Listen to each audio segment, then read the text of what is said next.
Welcome to Verse of the Day Quran channel. We will read one verse a day. First, listen to the verse recitation, then the English translation, followed by the tafsir, explanation. Now let's hear the verse recitation.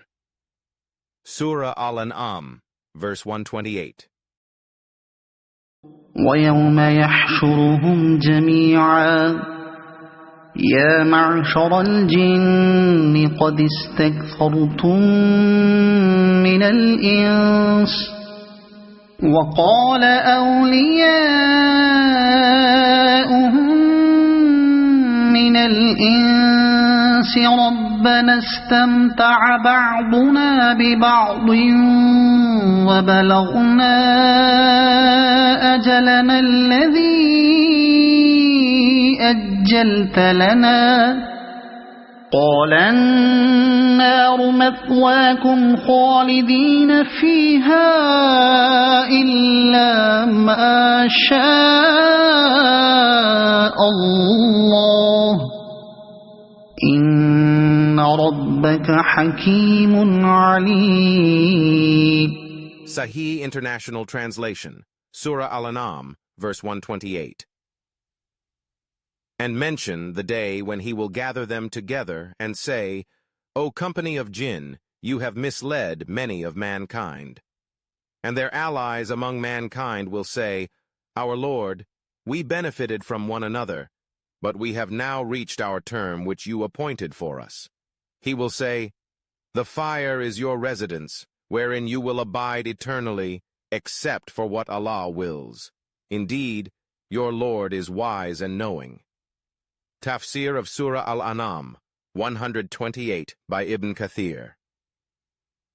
In this verse, Allah addresses the jinn and mankind on the day of resurrection. The jinn, particularly the devils among them, misled many humans into wrongdoing, disbelief, and immorality. In response, their human companions, those who followed or cooperated with the jinn, will acknowledge the relationship of mutual benefit they had in the world. The jinn would encourage humans toward desires and sins, while humans often sought the help of jinn in forbidden ways, such as magic or seeking protection through pagan rituals. We benefited from one another. This refers to how both groups aided each other in fulfilling their worldly desires, leading to further deviation from the path of Allah. The jinn would mislead humans, and humans would sometimes glorify or seek assistance from the jinn. We have reached our term, which you appointed for us. The humans and jinn realize that they have now arrived at the day of judgment, the fixed time when their deeds will be accounted for. The fire is your residence. Allah declares that hellfire will be the final abode for both the sinful jinn and their human counterparts, unless Allah wills otherwise. Indeed, your Lord is wise and knowing.